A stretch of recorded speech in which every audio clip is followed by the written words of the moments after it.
아무튼 그래서 서면 여러분들 아시겠지만 부산의 서면은 이것도 중심이라고 얘기하면 또 혼나나? 아무튼 약간 그렇지 않나? 부산의 해운대, 서면, 경성대 이 부분들 중에 사람들이 가장 많이 모이는 곳, 가장 많이 활용하고 있는 만남의 장소 그런 부분들로 이제 서면을 많이 좀 거론할 수 있지 않을까 싶은데 사실상 뭐 제가 경험했던 부산에서의 생활에선 해운대 분들은 서면을 오지 않았지. 아 맞지. 자 그럼에도 불구하고 해운대 분들 말고 해운대도 뭐 다음에 다루면 되지. 자 서면을 기준으로 해서 그 1인 살롱 오픈 케이스에 대해서 한번 이야기를 나눠볼 건데요. 여러분들 잘 아시겠지만 이 서면이라는 곳이 유동인구가 엄청나고요. 상권 안에 장사하시는 분들 먹거리, 입을거리, 볼거리 뭐 등등등을 포함해서 굉장히 많은 비즈니스가 모여있는 곳이잖아요. 그래서 이제 소비력도 좋고 사람도 많다, 다양하다 뭐 이런 부분들인데 사실상 더 요즘 각광받는 곳 중에 하나가 이제 외국인, 서양인, 동양인 뭐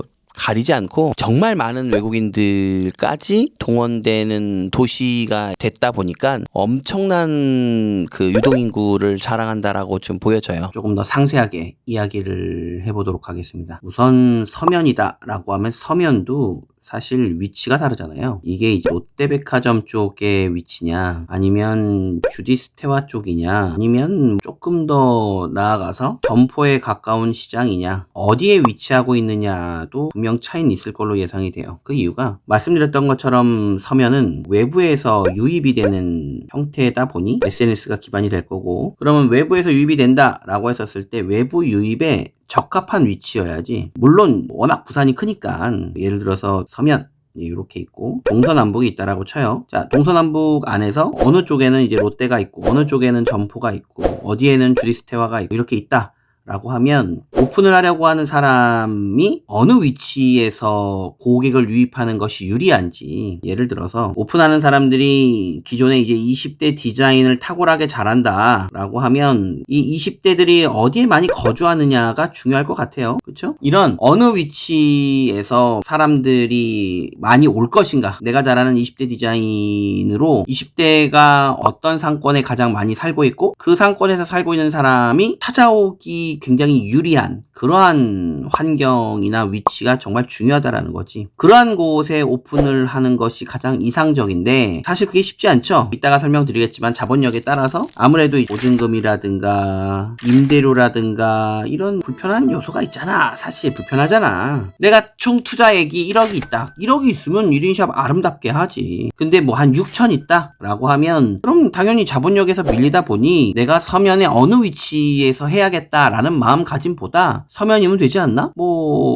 이 안에서 다 결정할 수 있겠지 라고 판단할 수 있다라는 거지. 물론 정말 디자인이 아름답거나 정말 열혈 팬들이 있다라고 하면 찾아갈 수 있을 거라고 생각해요. 하지만 이게 이제 사업이니까 이기는 게임을 해야 한다라는 부분들을 제가 많이 말씀드리잖아요. 그러니까 확률이 높은 쪽으로 가야지. 그럼 그 확률이 높은 쪽이 어디냐라고 하는 부분들을 사실상 염두할 필요가 있다. 서면은 사실 20대들의 놀이터잖아. 해당 오픈을 하려고 하는 마음을 가진 사람이 20대에 자신 있다. 30대까지 내가 잘한다 라고 하면 오케이. 그러면 이 부분들도 충분히 경쟁력이 있을 수 있죠. 다시 정리해서 얘기하면 서면이다 라고 하는 부분들은 사실상 구체적이지 않아. 서면에 어디냐. 그래서 그 서면에 어디가 최적의 대상인 20대에 적합한 위치다. 적합한 위치가 아니다. 뭐 이런 부분들을 고려할 필요가 있다라는 거죠. 1인 샵의 오픈의 케이스를 이제 어떻게 잡아봤냐면 경력이 5년 된 헤어 디자이너 그리고 월 매출 1,000만 원 정도 하고 월 150명을 평균적으로 이제 소화하고 객단가는 6만 원을 조금 넘는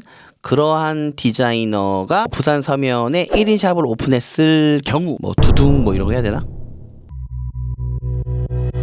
자, 그 정도의 전제 조건이라고 봐주시면 좋을 것 같아요. 이 상태에서 그러면 자본금에 대한 이야기도 좀 해볼까요? 투자금은 중요하죠. 왜냐면 이게 위치를 결정할 수도 있고 환경의 퀄리티를 정할 수 있죠. 자본금이 높다라고 하면 뭐 나름 괜찮은 입지를 선점할 수 있다. 뭐 이런 장점이 있을 걸로 예상이 되고, 여기서 말하는 괜찮은 입지가 어떤 곳이냐라고 했었을 때 교통이 편한 곳이 좋고요. 더 나으면 주차가 가능한 곳, 아니면 뭐 이런 것도 있겠죠. 예를 들면 상가가 엄청 커서 여기에 입점한 집들이 많아. 그래서 요 안에서 고객을 형성할 수 있다. 들어간 건물 안에서도 고객이 충분히 가능하다. A급에 속하는 뭔가 있을 수 있잖아. 그러면 그 위치에는 당연히 많은 사람들이 오고 가고 할 수 있죠. 그 오고 가고 하는 그 부분들에 있어서 고객의 눈길을 사로잡을 수 있다. 그럼 뭐 충분히 좋은 위치다 라고 볼 수 있다 말씀드리고 싶습니다. 그리고 이제 이 부분들에서 좀 더 나아가서 뭐 이런 거 있잖아. 약간 우리 미용인들끼리의 이야기일 수 있어. 어디서 미용해? 나 어디서 미용해? 라고 하는, 내가 어디서 해? 라고 하는 부분들을 자랑할 수 있는 그런 것도 중요하다고 생각해요. 그래야 좀 더 일하는 것을 자랑할 만할 거니까. 그래서 이 자본금이 높다 낮다를 기준으로 해서 누구나 일하고 싶은 그 위치 있잖아. 서면 안에서도 그런 위치에서 자리 잡을 수 있는 그런 힘이 있지 않을까라고 이제 생각을 해보고요. 그리고 또 자본금이 높으면 뭐 다들 아시겠지만 인테리어 효과의 덕을 볼 수 있죠. 근데 이제 인테리어가 요즘은 여러분도 잘 아시겠지만 삐까뻔쩍하게 이제 하나부터 열까지 다 하는 스타일이 아니라 그걸 많이 하잖아. 요즘 소품의 퀄리티. 막 스피커 막 1000만원짜리, 막 카페트 막 깔고, 그 의자 막 이태리에서 들어온 뭐 이런 것들로 요즘 이슈가 되고 있긴 한데, 제 생각도 그런 게 뭐 벽체나 바닥, 뭐 바닥은 중요하다고 생각해. 그럼에도 불구하고 뭐 벽체나 옛날에 우리가 항상 했던 그런 인테리어 있잖아요. 무조건 이제 MDF 대신에 뭐 철판으로 이제 깔아야 되고 뭐 이런 외형에 돈을 많이 쓴다. 뭐 이런 부분들은 요즘 많이 적어진 것 같고요. 왜냐면 이제 언제 어디서 이동이 필요할지 모르다 보니 초도 투자액을 높이지 않는 것이 트렌드긴 한데, 그럼에도 불구하고 이제 소품에 대한 부분들이던 인테리어던 기자재던 이 부분들의 욕심이 날 수 있을 걸로 생각이 들어요. 왜냐면 작은 샵일수록 포인트들의 힘이 필요하다라고 생각하거든. 그리고 또 이게 뭐 이건 뭐 다른 표현이긴 한데, 인테리어라는 그 과정에서 경대가 1인 살롱의 경대는 많으면 안 되죠. 정말 많으면 2개 아니면 1개, 그래야지 고객이 딱 들어왔었을 때 여기가 나 혼자 쓰는 공간이구나, 나를 위해서 이 공간은 운영이 되는구나, 이런 부분들이 되어야 객단가가 올라가다 보니까 예전하고는 좀 약간 다른 방식의 인테리어를 할 필요가 있다. 자, 그럼에도 불구하고 그런 모든 인테리어에는 돈이 들잖아. 자본력이 있다, 자본력이 적다 라는 부분들에 있어서 엄청난 차이가 날 수 있다. 우선 여성 디자이너라고 가정해 봅시다. 이런 케이스에서 오픈을 한다라고 하면 아마 이런 생각을 하고 있을 수 있을 것 같아요. 그 디자이너가 지금 이제 디자이너로서 봄, 여름, 가을, 겨울을 한 5해 정도 지났고 안정적인 1000만원 이상을 올리고 있다. 그리고 객단가도 나쁘지 않고 고객 수도 받쳐주는 것 같아. 그러면 분명 자신의 나라를 세울 수 있을 걸로 예상이 듭니다. 세우고 싶을 것 같아. 근데 이제 이 부분들을 좀 이렇게 면밀하게 살펴볼 필요가 있는 게, 예를 들면 지금 만들어지는 매출은 헤어 디자이너 본인이 어떻게 보면 시술로 만들어낸 매출이 맞기는 해요. 근데 거기에는 사실 여러 가지가 들어가 있잖아. 이 매장의 환경에 대한 케어라든가, 아니면 고객 응대라든가, 아니면 예약 시스템에 대한 조율이라든가, 인턴이 있다라고 하면 뭐 인턴에 대한 서포트라든가, 아니면 제품 관련된 부분들, 비품 관련된 부분들 모두 매장이 지원한 상황에서 만들어진 매출이라고 보여지거든요. 쉽게 얘기하면 무슨 얘기냐, 이게 돈을 벌었죠. 돈을 1000만원이라는 매출을 돈을 벌었는데 그 돈을 벌기 위해서 분산된 투자가 들어갔다는 거지. 그러니까 쉽게 얘기하면 헤어 디자이너가 매출을 하는 그 시간대에 아마 해당 매장은 환경 정리라든가 응대라든가 마케팅이라든가 시스템 관리라든가 뭐 되게 여러 가지 부수적인 것들을 헤어 디자이너가 고객을 만나고 매출을 일으키는 그 과정에서 일어나고 있었을 가능성이 매우 높아요. 그러니까 이게 월 매출 1000만원이다, 내가 150명의 고객 수다 라고 하는 건 헤어 디자이너 본인의 작품이라고 볼 수도 있으나, 그 안을 좀 이렇게 낱낱이 좀 살펴보면 그 매출을 하기 위해서 운영에 필요한 여러 가지들을 그 매장이 하고 있었다. 그 매장이 서포트를 하고 있었기 때문에 온전히 고객에게 집중을 해서 1000만원 이상의 매출을 할 수 있었다 라고 볼 수도 있다라는 거지. 제가 이 말씀을 왜 드리냐면, 대부분 이제 오픈하신 분들이 오픈을 하기 위한 여러 가지 계산을 할 때 내가 현재 매출이 이 정도니까 오픈을 하면 매출이 이만큼 나올 것이야 라고 가늠한단 말이에요. 근데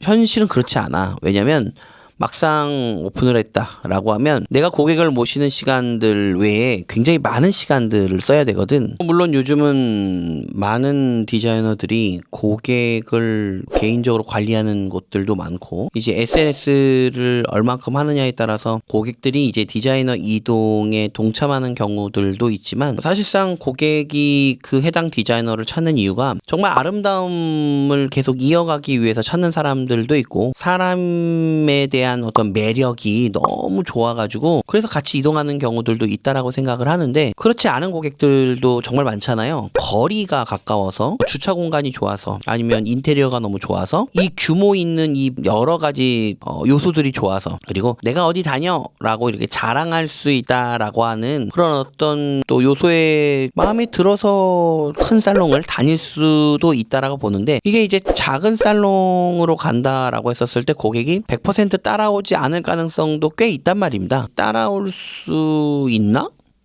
따라갈까? 그렇지 않을 가능성이 매우 높아요. 물론 따라갈 수 있겠죠. 근데 뭐 그런 것도 사실 되게 민감하잖아. 뭐 이걸 고객한테 나 저기에다가 오픈을 하는데 같이 갈래요 라고 말하기에도 도의적으로 좀 문제가 될 수 있고 그러다 보니까 오픈을 준비한다 라고 했었을 때 내가 평소에 150명을 한다. 그럼 내가 150명을 하니까 욕심을 좀 내서 고객을 좀 더 받아가지고 신규 고객을 더 만들어서 한 200명을 하면 되겠다 라고 이제 생각을 할 수 있지만 막상 오픈을 한다 라고 하면 내가 항상 매월 감당했던 150명의 고객이 채워지지 않을 가능성이 더 높아요. 심지어 채워지는 것도 어렵거나 무서울 수도 있어. 왜? 체력적으로 문제가 되니까.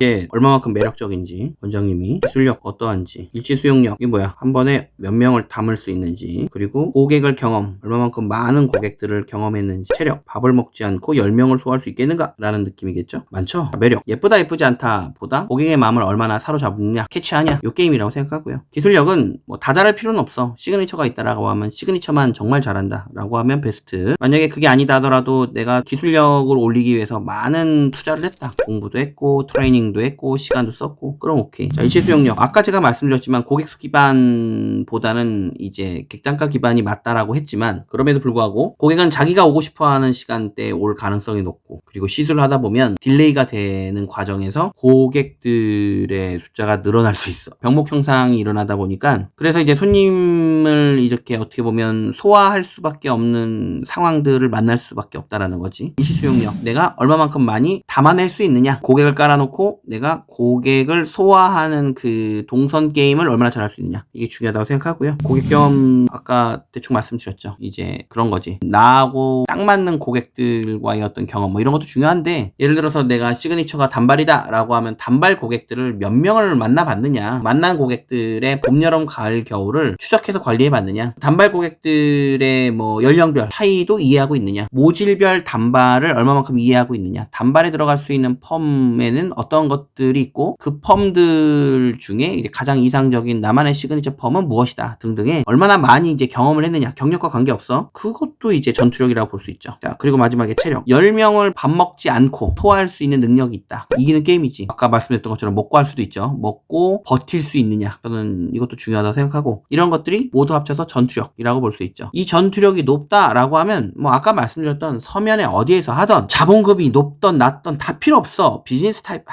다 이긴다. 그래서 저는 이게 1번 전투력. 그래서 이제 무슨 말씀을 드리고 싶냐면 이게 오픈을 한다라고 했었을 때 현재 자기의 전제 조건 내가 매출이 얼마고 고객 수가 얼마고 객단가가 얼마다 라고 하는 부분들이 현재 컨디션에서 이동한 살롱으로 무조건적으로 넘어가지 않을 수 있다. 똑같지 않을 수 있다라는 그 개념을 이해할 필요가 있다라는 거지. 꼭 안 된다가 아니라 내 생각과 다르게 진행된다 라고 하는 부분들을 이해할 필요가 있어요.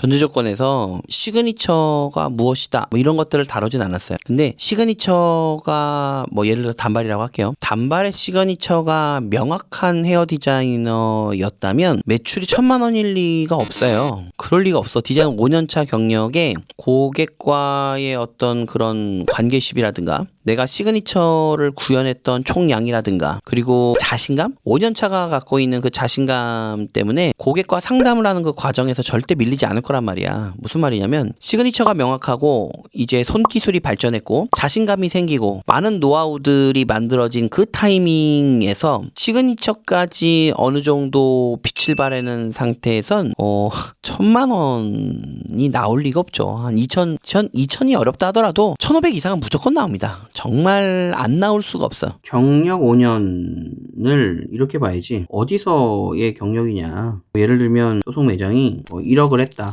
8천을 했다, 6천을 했다, 4천을 했다. 어디에서 5년을 했느냐가 중요하죠. 그럼에도 불구하고 이제 이렇게 꼭 매출로만 따질 수 있는 건 아니에요. 좀 더 디테일하게 들어갈 수도 있겠죠? 뭘 말씀드리고 싶냐면 이게 경력 5년이다 라고 했었을 때에 어디에서 쌓은 경력인지도 중요하다고 봐요. 그래서 이게 프리미엄이 있다 없다를 떠나서 1인 샵을 기준으로 하면 이게 이제 어찌됐건 사업이잖아. 비즈니스잖아. 그럼 여기서 어느 정도 타겟이 있을 거라고. 그래서 이제 타겟은 20대고 시그니처가 단발이야.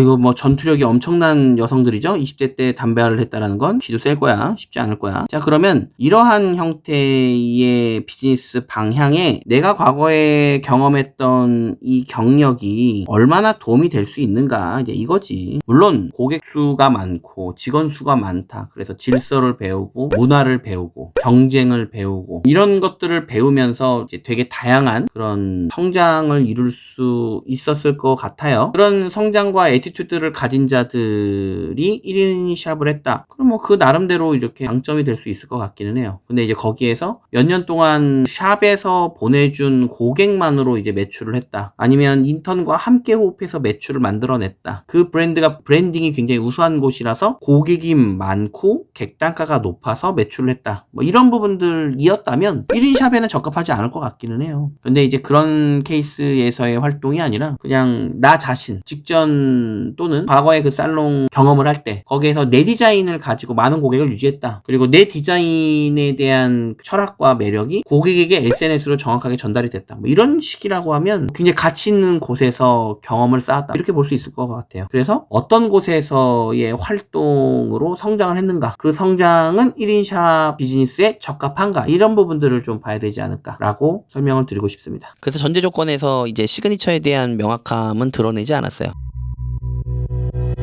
그러니까 제가 이제 또 여기서 시그니처 이야기가 나온 이유가 뭐냐면 제가 판단하는 1인 살롱의 최고의 장점은 내가 헤어 디자이너로서 결정권이 나한테 있다야. 그러니까 1인 살롱에 대한 경영자의 측면으로 보면 큰일 날 케이스고요. 1인 살롱의 경영자가 아니라 1인 헤어 디자이너인데 그 헤어 디자이너가 가려고 하는 모든 방향에 스스로 결정이 가능하다. 스스로 어떻게 보면 주체를 가지고 내가 준비한 것들을 해낼 수 있다라고 하는 그런 장점이 이제 가장 좋은 장점이라고 보지, 원장이 되거나 사장이 돼서 갖게 되는 그런 즐거움, 이런 것들이 높다라고 보기에는 어려워요. 그래서 무슨 말씀을 드리고 싶냐면 1인 살롱을 운영하는 그 마음가짐에서 이게 운영자가 가질 만한 그런 되게 여러 가지 기대감 있잖아요. 그 기대감과는 거리감이 먼 그러한 현실을 만날 가능성이 높다. 이런 부분들을 말씀드리고 싶고요. 이어서 이제 말씀드리고 싶은 건 제일 1인 살롱에서 중요하다고 바라보는 게 객단가거든. 반드시 어느 구간에선 고객이 몰릴 수밖에 없어. 고객이 엄청 몰리는데 그 몰리는 고객을 분명 소화할 수가 없어.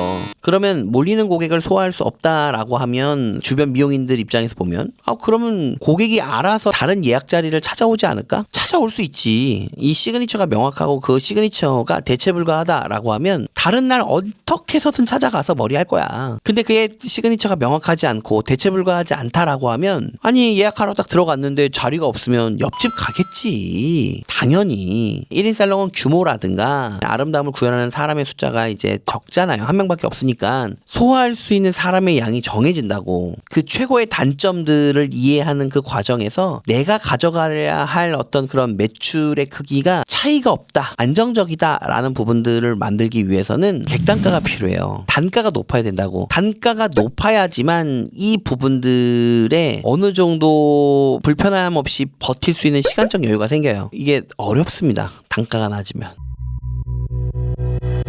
서면이 주거 상권은 아니잖아요. 그렇죠? 물론 그 도시 가까운 곳에서 사는 사람들도 있겠죠. 자, 그럼에도 불구하고 저희가 서면과 같은 케이스를 주거 상권으로 구분을 해서 마케팅 설정이라든가 고객 을 관리하지는 않아요. 거기는 이제 부산 전체에서 많은 사람들이 몰려드는 곳이다 보니까 아무래도 이제 SNS의 영향을 많이 미칠 수밖에 없는 거야. 그러니까 정보를 얼마만큼 잘 쌓느냐, 많이 쌓느냐, 오래 쌓느냐가 굉장히 중요한 요소라고 보여지고, 아까 말씀드렸던 그 객단가가 중요하다 보니 시그니처에 대한 올바른 정보, 많은 정보, 그리고 경쟁력 있는 정보의 양이 많아져서, 그래서 이제 개인 디자이너, 1인 디자이너의 향기로 고객에게 노출되는 것이 가장 안정적이다. 이제 이렇게 말씀을 드리는 건데, 이제 뭐 말은 쉽잖아. 객단가가 높여야 된다라고 하는 거. 근데 여러분들 아시겠지만 이제 부산 서면에 50대 고객이 많지는 않아요. 있기는 누구? 건물주나 아니면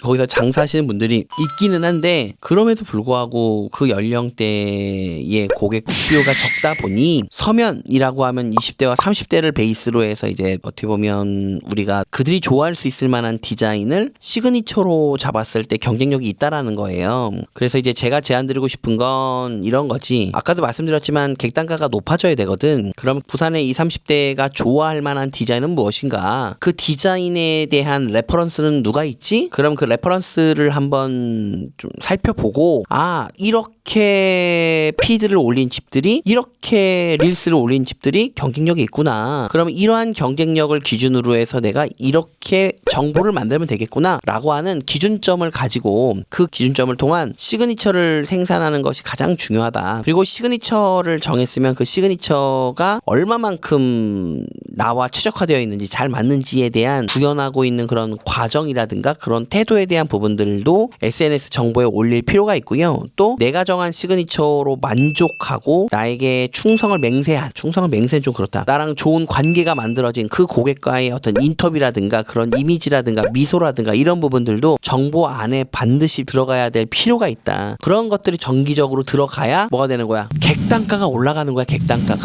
객단가가 올라갈 수 있는 거리를 정보로 주지 않는데 어떻게 객단가가 올라가요? 그래서 이 부분들이 반드시 필요합니다, 여러분. 자, 그러면 구체적으로 시그니처를 단발이라고 해봅시다. 저라면 20, 30대의 서면을 중심으로 단발 고객에게 이제 어떤 프로그램을 만들어낸다라고 하면 저는 단발 플러스 매직을 하려고 할 것 같습니다. 이게 왜 그러냐면 단발이라고 하는 부분들이 생각보다 20대가 좋아할 만한 키워드는 아니에요. 20대들은 머리 길이가 좀 길 가능성이 높잖아요. 물론 가끔씩 있어요. 한 100명은 아니고 한 60, 70명 중에 한 명 정도 있지 않을까? 근데 여러분들 아시겠지만 이 단발을 예를 들어 테슬로 잡는다라고 쳐. 20, 30대니까. 그럼 테슬로 잡는다라고 했었을 때 끝부분들이 굉장히 가볍게 빠질 가능성이 높다 보니, 가볍게 빠진다라는 것 자체가 머리가 거칠어 보일 수 있잖아. 그러면 그 거칠어 보임을 깔끔하게 정리하는 그 과정에서 맥스트레이트는 정말 좋은 효과를 낼 걸로 예상이 되고요. 더 나아가서 또 매직 스트레이트는 곱슬기를 제압하는 데 도움이 되잖아. 이 사람들이 아무래도 소득이 많지 않다 보니까 머리에 돈을 엄청 많이 쓰겠다 뭐 이런 다짐을 하는 스타일은 아니다 보니, 그럼에도 불구하고 20, 30대들 안에서 그래도 누가 돈을 쓸 거냐라고 봤었을 때 그들이 쓸 가능성이 높아지죠. 왜? 첫 번째, 단발이지만 곱슬을 동반한 사람들을 케어할 수 있는 능력이 있다라고 하면 곱슬기를 가진 고객은 방문 주기가 짧으니까 짧은 방문 주기를 리드하는데 어렵지 않을 걸로 예상이 되고요. 끝쪽에 테슬 작업이 들어갔다, 가벼워졌다라고 하면 아무래도 머리가 자라면 자랄수록 끝선이 거칠어 보일 수 있다 보니 그 거친 부분들을 충분히 개선하는데 매직만큼 좋은 게 없잖아요. 그렇다 보니까 이게 그냥 단순히 단발로만 싸운다라고 하기에는 조금 아쉬움이 있고, 그러면 단발에다가 테슬을 넣는다라고 했었을 때 좀 더 메리트가 있겠죠, 고객 입장에선. 그리고 더 나아가서 곱슬기까지 우리가 케어할 수 있다라고 하면 그러면 나는 이건 이기는 게임이다 라는 말씀을 드리고 싶은 거죠. 그러니까 이게 단순히 20, 30대가 좋아할 수 있을 만한 디자인이 뭐냐라고 이렇게 생각을 하시는 것도 필요하긴 한데, 20, 30대가 사회생활을 하는 데 있어서 자기 이미지를 굉장히 아름답게 정갈하게 단아하게 이렇게 뭔가 퍼포먼스를 낼 건데, 곱슬기만큼 자기 이미지를 해치는 게 없다라고 생각하거든. 그러면 이 부분들 자체가 이렇게 뭔가 정리해보면 반드시 필요한 요소구나, 필요하겠구나 라는 부분들에 도달하게 되죠. 자, 그러면 단발을 기준으로 한 매직을 시그니처로 잡았다라고 치면 그 디자이너가 잘해야 되잖아. 오픈을 쫙 했는데 고객이 그걸 기대하고 올 거 아니에요. 그럼 그 시그니처를 굉장히 기대할 건데 만약에 기술력이 떨어진다, 완성품이 매끄럽지 않다라고 하면 이건 얼마나 큰 불편함이 됩니까? 그래서 이제 시그니처를 정해서 객단가를 높인다라고 하면 그 시그니처에 대한 기술적 자신감은 굉장히 높아야 될 필요가 있고요. 만약에 그게 자신감이 생기지 않는 정도다, 막 엄청 잘하지 않는다라고 하면 뭐가 필요하다라는 거야. 모델 작업을 하건 가발 작업을 하건 내가 시그니처로 완벽해질 수 있는, 완벽은 어렵지, 조금 잘할 수 있을 만큼의 시간 투자를 반드시 해야 될 필요가 있다. 그리고 그 시간 투자가 패턴을 이루어야 된다. 감각적인 빠름이나 감각적인 시술을 이어가는 그런 능력, 물론 그것도 중요한데 이게 얼마만큼 체계적으로 루틴화되는 느낌으로 만들어지느냐, 이것도 중요하다고 생각해.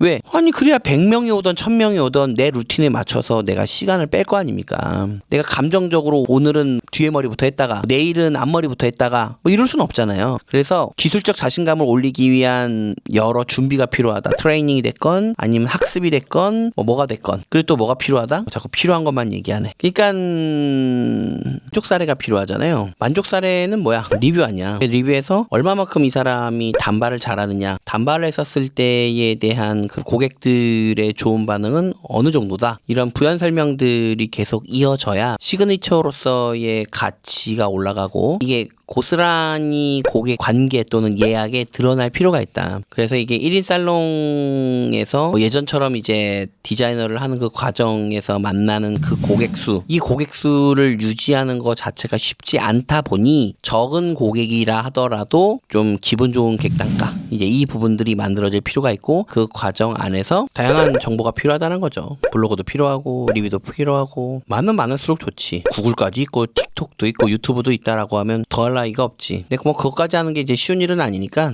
그래서 기본적으로 꼭 갖춰야 될 부분들이 필요하다, 이런 말씀을 드렸고요. 정말 친절하다, 막 소름 끼치는 매력이다, 그럼 없어도 돼요. 없어도 되지 않나? 어차피 다음 예약을 하고 갈 건데 고객이. 그래서 이게 1인 살롱이라고 하는 부분들이 어려울 수 있다, 안 된다가 아니라 어려울 수 있다, 이 부분들은 꼭 설명드리고 싶어요. 왜냐면 자신과의 싸움일 거란 말이야. 손님을 봤는데 지치고 피곤하고 어렵고, 시그니처를 기준으로 한 정보도 쌓아야 하고 고객 관리도 해야 되고 만족도 줘야 되고, 또 이제 헤어 디자이너들은 정기적으로 기술 업데이트를 하잖아요. 그 기술 업데이트를 하는데도 시간이 걸릴 거 아니야. 얼마나 피곤해요. 그래서 쉽지 않다. 나쁘다가 아니라 아니다가 아니라 쉽지 않다.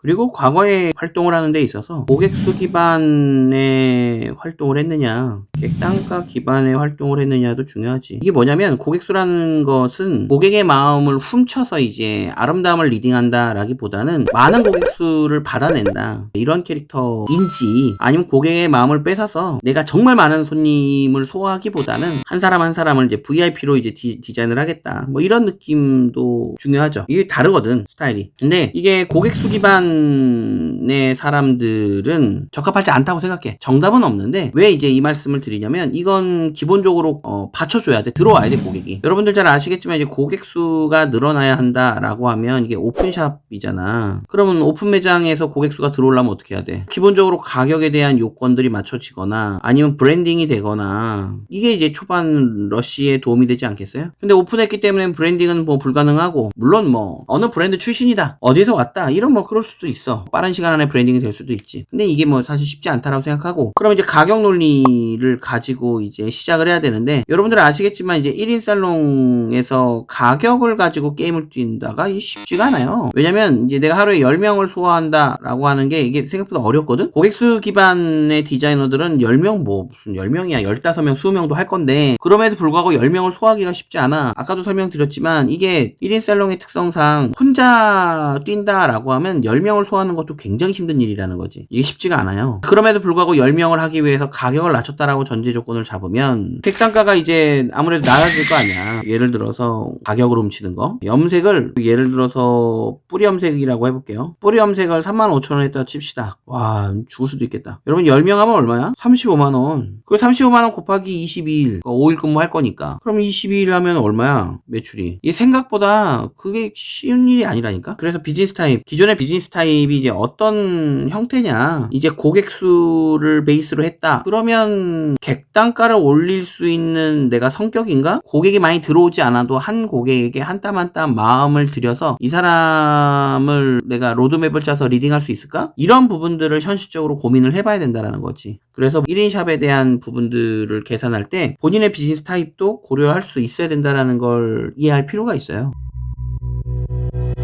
근데 이제 예를 들어서 내가 15명을 하는 게 아니라 하루에 딱 8명만 하겠대. 1시간에 1명만 하겠다 이거야. 그럼 1시간에 1명만 하면서 객단가를 높이고, 그 1시간에 1명씩 하면서 고객과 어떻게 보면 일상을 나누고 즐기고 고객과 여러 가지들을 소통하고 재밌게 뭔가 관계를 이어나갈 수 있는 그런 약간 플랫폼 역할을 한다, 1인 샵이. 또는 고객과 이렇게 이야기 나누는 게 너무 행복하다, 나는 돈이 우선순위라고 하기보다는 고객의 예쁨을 선사하는 것이 내 삶의 중심이다, 그러면 상관이 없어. 잘 어울리죠 1인 샵. 근데 내가 진짜 막 이걸로 돈을 벌겠다, 남다른 뭔가를 하겠다라고 하는 건 아무래도 쉬운 일은 아니다. 자, 그래서 다시 정리하면 부산 서면에서 1인 살롱을 오픈하는 것은 어려운 일이다. 하지만 시그니처에 대한 객단가에 대한 부분들을 욕심을 내본 해볼만 하다. 하지만 1인 살롱의 경영자라고 하는 생각보다는 어떻게 보면 헤어 디자이너인데 자율성과 주체성을 가진 그런 디자이너 활동을 만드는 계기가 된다, 이렇게 말씀을 드리고 싶고요. 아까도 말씀드렸지만 현재 매출이 1,000만 원이다, 고객 수가 뭐 월 150을 받는다, 객단가가 6만 원이다 라고 하는 부분들은 이게 1인 살롱으로 넘어가는 순간 바뀔 수 있다. 비슷할 수 있는데 바뀔 수도 있다. 그 이유는 고객이 100% 따라오지 않을 가능성이 높고, 그리고 이걸 이제 우리가 모든 고객을 데리고 가는 것도 도의적으로 어렵다 보니 여러 가지 부분들로 봤었을 때 유지하는 거는 쉽지 않다. 유지가 만약 된다더라도 뭐가 어렵다? 아무래도 노동의 강도가 높아지다 보니까 아무래도 그로 인해서 소홀해지는 것이 많다. 그래서 저는 제안드리고 싶은 게 1인 살롱을 하겠다라고 하면 오케이, 우선 시그니처를 먼저 만드시는 걸 추천. 그리고 그 시그니처를 정보화시키는 것이 그 다음. 그리고 나서 그걸 기준으로 3개월에서 5개월 정도 버티기, 고객이 안정이 될 때까지. 그리고 그 부분들이 수립이 되면 어느 정도 그림이 나오면 그때부터는 인턴을 유입하는 걸 추천드립니다. 그래서 객단가가 이제 올라가는 그 과정에서 인턴들이 들어와서 내가 다 해야 되는 일들의 일부나 좀 다수를 나눠줘야지. 인턴들에게 나눠줘서 내 에너지와 내 시간을 최대한 아끼는 과정이라는 걸 명확하게 둔 상태에서 경영에 집중하는 것이 가장 이상적이다 라고 하는 부분들을 말씀드리고 싶습니다.